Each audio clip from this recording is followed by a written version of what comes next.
Roots and rational exponents. An nth root is a number that you multiply by itself n times to equal a given number. In my first example, I'm asking what is the square root of 4, and we know that it equals 2. In my second example, I'm asking what is the fifth root of 32, and it turns out that also equals 2, because 2 times 2 times 2 times 2 times 2 equals 32. A few things to remember about radicals. The number inside the radical symbol is called a radicand, and the number outside of the symbol and raised a little bit above it is called the root. Notice that in a square root, we don't write the root, it's implied. But the 4 is still called the radicand. Rational exponents are simply exponents written as fractions, such as my example 4 raised to the 5/6 power, or 27 raised to the 1/3 power.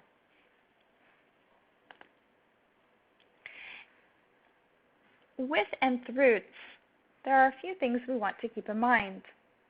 In my example, if I have a number b raised to the nth power and it is equal to a, I can rewrite that to be the nth root of a, which is equal to b. Or a raised to the 1/n power is equal to b. These two mean exactly the same thing. Taking a little bit closer look. If n is an integer greater than 1, and a is a real number, when n is even and a is less than 0, there are no real nth roots. But when n is even and a is equal to 0, there is one nth root, 0. And when a is greater than 0 and n is even, there are two real roots, plus or minus the nth root of a. Or another way to write it is plus or minus a raised to the 1/n power. But when n is odd and a is less than 0, there is one real nth root, and it is a. So if this said the nth root of negative a, then the answer would be negative a. If a is equal to 0, there is one real nth root, 0. In other words, the nth root of 0 is always 0. And if a is greater than 0 and n is odd, then the nth root of a is equal to a raised to the 1/n power.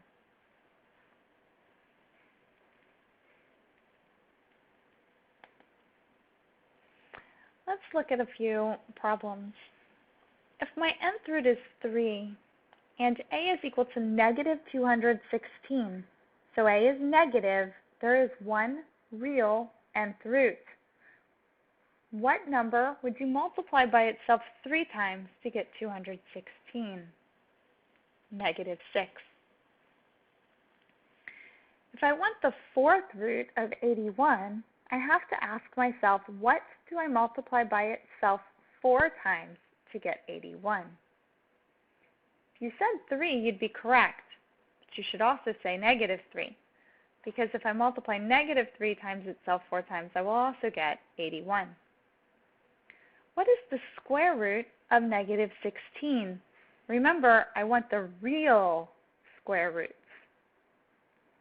Hopefully you said that there were none, because the square root of negative 16 would have to be plus or minus 4i. Now I want the fifth root of 243. In other words, what do you multiply by itself 5 times to get 243? You should pause here and answer this question before you continue. Hopefully you said that you can multiply 3 times itself 5 times to get 243, or the fifth root of 243 is equal to 3. Now as we look further at rational exponents, there are some properties that we need to make sure we understand.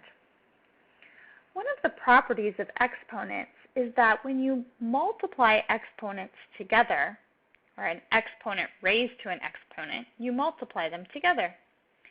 So if I have a raised to the m over n power, I can actually separate that into a multiplication of exponents. And I can say that I have a raised to the 1/nth power raised to the m power. Or I can look for the nth root of a and raise that to the m power. Likewise, when I have negative exponents, that really means that I need the reciprocal of my radicand, or the number that I'm raising to the exponent. So that means that a raised to the negative m over n power is equal to 1 over a raised to the mnth power, or 1 over a raised to the 1/nth power to the mth power. Take a look at these. Notice that a cannot equal 0 in this example because we can never divide by 0. These are extremely confusing if you don't take the time to think about what you're writing down in your notes. Please note that we will almost exclusively work with fractional exponents, so it's very important that you take the time to review properties of exponents and fractional numbers. Let's look at some more examples. Here I have 16 raised to the 3/2 power. I can rewrite this so that it's easier for me to simplify. I would rewrite this to be 16 raised to the 1/2 power and then cubed, or the square root of 16 cubed. So hopefully you'll take the time to pause the video here and ask yourself, what is the square root of 16? And when you find that, cube that number. Did you find 64? The square root of 16 would be plus or minus 4. If I take just the positive aspect of that, and I take that and raise it to the 3rd power, I get 64. Let's try another one. 32 raised to the negative 3/5 power. The first thing I need to do is rewrite this to be 1 over 32 raised to the 1/5 power and then cubed. That equals 1 over, do you know what 32 raised to the 1/5 power is? Or the 5th root of 32? If you remember what we did at the very beginning of this lesson, we did this problem. It's 2. So now I have 1 over 2 cubed. What is 1 over 2 cubed? Pause while you do your work and then come back and check your answer. Did you get 1/8? Let's try another one. The 4th root of 16 raised to the 5th power. In other words, what number would I multiply by itself 4 times to get 16? Well, that's 2. So I take 2 and raise it to the 5th power. Have you figured out what that is yet? 32. Let's try this last one. The 3rd root of negative 27 squared. Well, the 3rd root of negative 27 is negative 3. And when I square a negative number, I need to remember the answer is going to be positive. I hope you paused so you could check your work. And the answer is 9. Let's look at another example. How do we solve an equation with roots? Well, if I want to know what the 4th root, or 4 times the 5th root of x, is equal to 128. The first thing that I need to do to solve anything with a root is to get the expression with the root by itself. In this point, x is the expression with the root. 4 is not.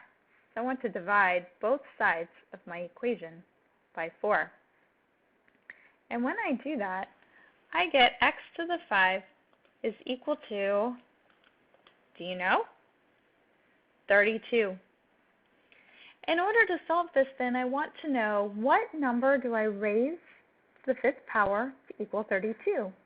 Or I want to say x to the 5th power raised to the 1/5 power is equal to 32 raised to the 1/5 power. Now I do this because when I take 5 and multiply it by 1/5,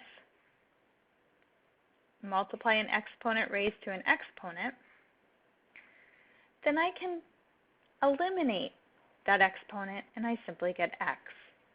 So x is equal to 32 raised to the 1/5 power, or the 5th root of 32, or 2. Let's look at another example.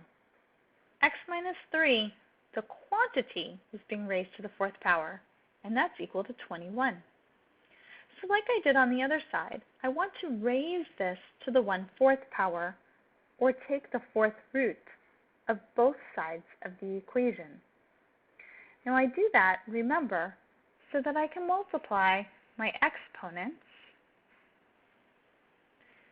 Then they eliminate one another, and I have x minus 3 on the left side of my problem.